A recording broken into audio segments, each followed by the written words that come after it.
If you are defeated once and tell yourself you will overcome, but carry on as before, know in the end you will be so ill and weakened that eventually you won't even notice your mistake and will begin to rationalize your behavior. This was an excerpt from the Daily Stoic, a book that I absolutely love and I read, I would say almost daily, but nevertheless, I read it often and I try to decipher the Stoic philosophies with biblical translations.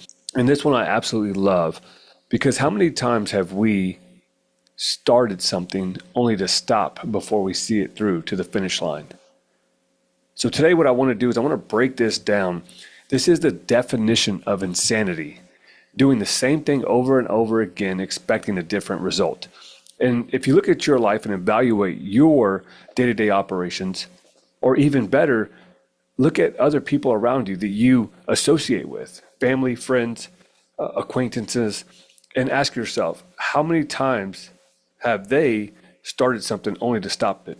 Or even worse, find themselves in this vicious cycle of doing the same thing over and over again and getting the same result. In this episode, what I want to do is really think about this and break this down into practical terms that we can apply to our life every single day so that we can become the person who evaluates our life, looks at the things that aren't going as planned, and ask ourselves, what could I do differently to change the outcome? Not what they could do differently or the situation or circumstance or external thing do differently, but what could I do differently with myself to change the outcome?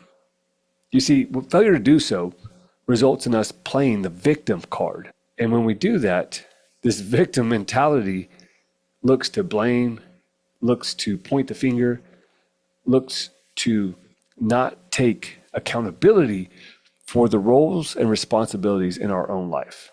So what does this look like? How many times have you promised yourself that this time things will be different? This time I will lose weight. This time I will stop procrastinating. This time I will be more patient. This time I will lead better. This time I will yield a different result. Yet 6 months, 1 year, 2 years, 3 years down the road, you're still in the same exact place. Not because you didn't want to change, but because you wanted different results, but yet you're repeating the same behavior. In today's episode, what I want to do is talk about the real definition of insanity and why repeating the same patterns is destroying your dreams, your hopes, your aspirations more than failure ever could. Point number one, you see, failure isn't the problem. Refusing to learn from that failure is the problem. Failure is a part of life that we really have no control over. We really don't have a choice whether we fail or not, but choosing to learn from failure is our own responsibility. If you're trying anything that's worth doing, you're attempting to move forward in life, you're attempting to promote professionally, you're attempting to lead personally, failure is inevitable. But learning is optional. You see, what we have today is many people fail to even try out of the fear of becoming a failure or feeling like a failure. This is an identity problem. When we attempt to do something brand new, chances are you're going to fail. Failure is part of the process.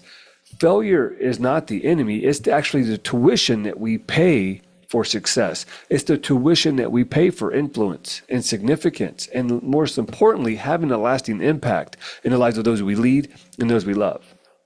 You see, many people will pay hundreds of thousands of dollars in tuition for college to learn a skill set or a trade that 99% of the times is irrelevant. Meaning they're going to pay all this money for a degree, for an education, without application, and they find themselves in a job that can't even pay the bills. But you see, the tuition of failure, if you're willing to pay the price, can yield 10x the amount of fruit in your life than any education ever will. Failure is the education of those who become extraordinary. I have yet to meet somebody who has been successful, who has reached the top, who has climbed the mountain, who has been successful in life that has yet to fail. I have yet to meet it. The great leaders in this world have all faced some sort of failure, but they realize this one thing: failure is the price that we pay to reach the next level. So I want you to think about this. Failure isn't the enemy. Refusing to learn and paying the price to learn the lesson is the enemy. Where in your life have you looked at failure as a bad thing? Where have you looked at failure as the end result? Because if you were to reflect on your life and ask yourself, through every setback that you had, what was the lesson? What happened? Why did it happen? What was my part in this happening? And most importantly, what will I do different next time? If you're to ask yourself those questions, you can start looking at failure as an opportunity for growth, most importantly, the opportunity to learn. But see, most people will ask, why did this happen to me? Understand that life doesn't happen to you, it happens for you to learn. Most people ask this question, well, who is to blame for why I'm in this position or circumstance? The answer is always you. You made the choices, you made the decision. Nobody put you in the situation or circumstance. The choices and decisions that you made or failed to make are what led you there. In Proverbs 24:16, it says this: for though the righteous fall 7 times, they rise again. What he's saying is that there's no promises that you'll never fail in life. The promise is that you will get back up. And that if you do get back up, you become wiser as a result. Most of the lessons I learned in life didn't come from the degrees or the education that I got through the military. Most of the experience that I got and the lessons that I learned came from failing, from going through and taking action, coming up short, and then reflecting and asking myself, how could I do it better? How could I be better? Most importantly, one of the biggest shortcuts in life is looking at other people who have gone before you and look at the failures that they've had, and then ask yourself, how could I do it differently? Getting mentors and leaders in your life that are going to be real with you and share with you their failures and their struggles, not just to highlight real and the successes, but also the struggles that they face going through it. And when you have those mentors and leaders in your life who are willing to peel back the curtain and be real with you, that sets you up to anticipate and to predict what storms may come, because they will. And if you're not prepared for it, they will beat you down every single time. So you got to surround yourself with people who are willing to share with you the realness of leadership, the realness of what it takes to get to that next level. Point number 2 is you got to understand that hope is not a strategy. I hope my life will get better. I hope my relationships will be better. I hope that I could get healthy. I hope that my life will change. You see, hope is not a strategy, and most people confuse wishing with planning. You have to plan what you will do and then do the thing. It means takes action. If you're just hoping that things will be different, you're sadly mistaken. You can't just hope for it. You got to work for it. When we talk about this concept of built, not born, what this means is that who you become is determined on what you're willing to create in your life. Your life changes when your habits change, not when your intentions change, not when your motivation shifts, but when you decide to take a different approach, when you decide to take a different action towards the goal that you're after. You see, the results that you have in your life today are perfectly aligned with the systems that you've been running on repeat. And that's the problem with most people today, is they just live their life in this vicious cycle of repetition. They have a result that they do not like, that they do not care for, but yet they refuse to change the habits in which got them there. And so in order to change where you're going, you don't need motivation. You need to stop and reflect and ask yourself, how did I get there? What actions led me to this point? And what must I change about me to get me on a different trajectory? Because if you don't, 5, 10, 15, 20 years will pass and you'll find yourself in a place that you do not like. And most importantly, you'll find yourself living with regret. And eventually you'll find yourself too far in the game to change course. So here's a leadership challenge for you. I want you to ask yourself, what behaviors keep showing up in my life that I claim I want to change? Then ask yourself, what systems am I running that keep producing it? The scripture for this is James 2:17, in which he says, faith by itself, if it does not have works, is dead. Meaning, faith matters, hope matters, but action is what activates both. You got to move forward in faith or stay paralyzed by fear. You can't do both. And so you have to choose. We have to choose, which one will I encourage? Which one will I utilize to move forward in life or stay paralyzed by fear? And this paralyzed by fear, the other words for that is procrastination. It's this sense of perfection. I got to be perfect. Everything has to be right. Everything has to be aligned before I take action. You're not a perfectionist, you're a procrastinator. And most procrastinators mask their inability to take action by perfectionism. I've been there and it doesn't work. So stop hiding behind this sense of perfection and ask yourself, where in my life am I in progression? Where am I seeking constant progression towards the goal, the desired outcome that I want? Point number 3 is something that most people don't want to admit, but we have to become aware that our patterns are predicting our future. One of the most dangerous things in life is becoming comfortable with your dysfunction. You see, we take action, we get to a certain point, and instead of moving forward or learning from the failure, we become comfortable with our current situation. Complacency sets in, and we just accept our life for what it is. And we get to a place of comfort, and it allows us to stay put. And then we become comfortable with the dysfunction. We need the drama in our life. We need the dysfunction. We need things to be screwed up because it justifies why we are in the situation that we're in. I bet you right now, if I was to ask you, do you know of some point in life where you've become comfortable with dysfunction? Or do you have a family member or a friend that is comfortable with dysfunction?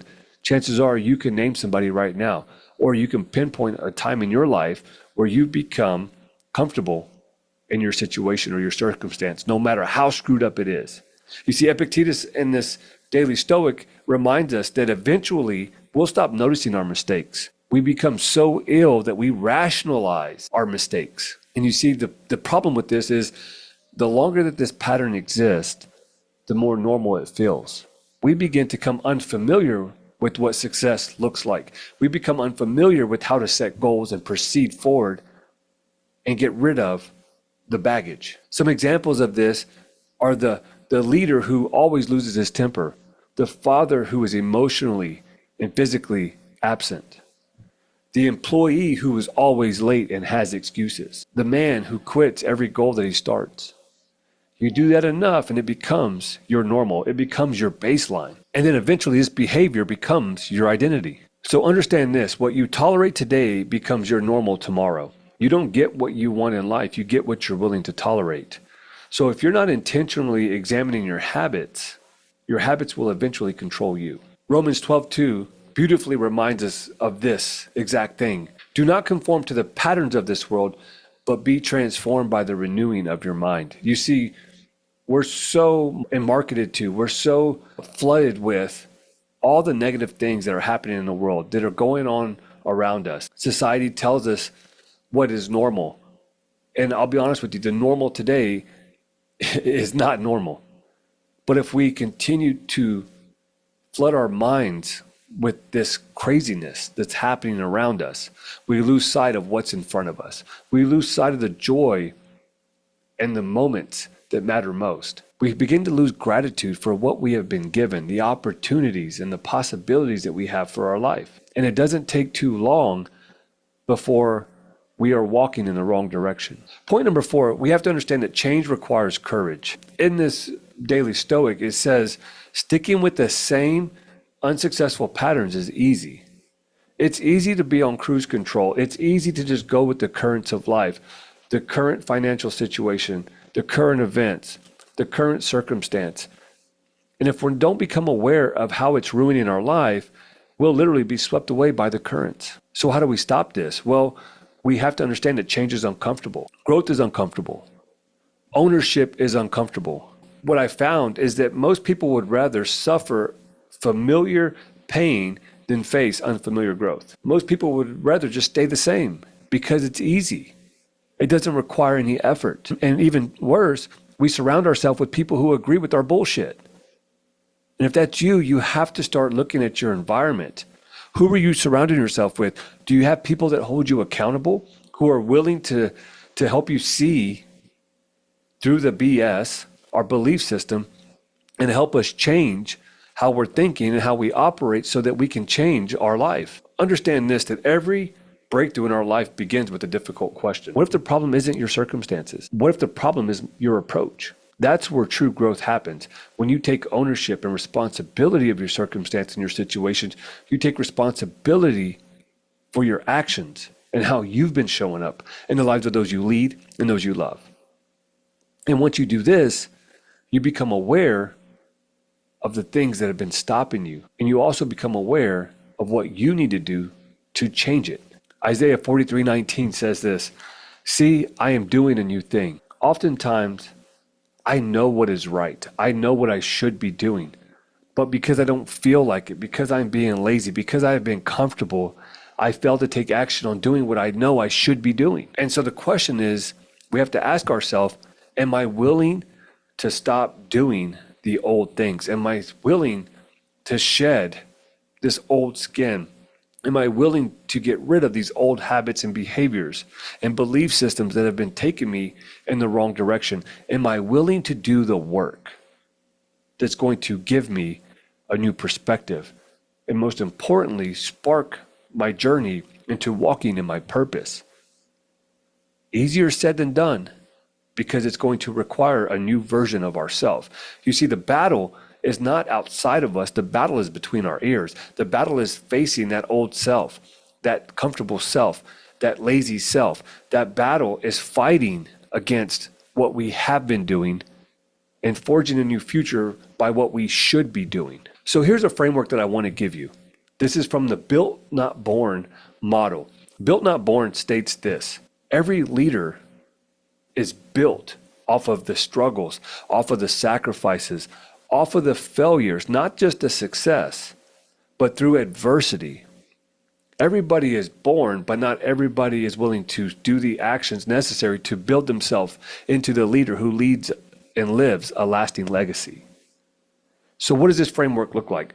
When failure happens, I want you to do this. The RAISE method. Number one is you got to reflect. You got to ask yourself, what happened? What happened? What event happened that led me to this situation? Then we got to assess, what part did I play? What was my responsibility in getting this result? Not who did this to me, but what did I do? What did I contribute to get here? What is my responsibility? The next one is we got to identify. We got to ask ourselves, what lesson is to be learned here? Remember, if you fail to learn the lesson, life will continue to give you the test. You'll continue to repeat this failure over and over again, and it won't be long before you start feeling like a failure and start acting like a failure and start repeating the failures in your life. So you got to identify, what is the lesson to be learned here? The S stands for the shift. What behavior must change? What behaviors, beliefs, actions that I've been taking to yield this result, and how must I change it? What must I do differently? And finally, the E is for execute. We must take immediate action, and we must hold ourselves accountable or surround ourselves with people that are going to hold us accountable. Because insight without action is just entertainment. If we know what we should be doing and we're failing to do it, then you need to get accountability. That's why I hold a leadership devotional every Saturday where a group of men get together and we talk about these things. We bring up these problems that we have in life, the obstacles that we're facing, and we mastermind around it. And you have a group of people who are going to hold you accountable, most importantly, share their experience in a real and raw environment. If you want to join, comment below and I'll give you the link to join us. It's completely free. But what I love about the Saturday mornings is it's a group of men from all over the country that join on this call, and we help each other out. We're willing to be vulnerable and transparent and lead with compassion. So in closing, I want you to understand this, that most people don't need motivation. Most people don't need to be inspired. They don't need to read another book. They don't need to be inspired. What they need is to learn and choose to have a different behavior, a different perspective. Failure is not holding you back. Repeating the same response to failure is what's holding you back. So the definition of insanity is not failing again.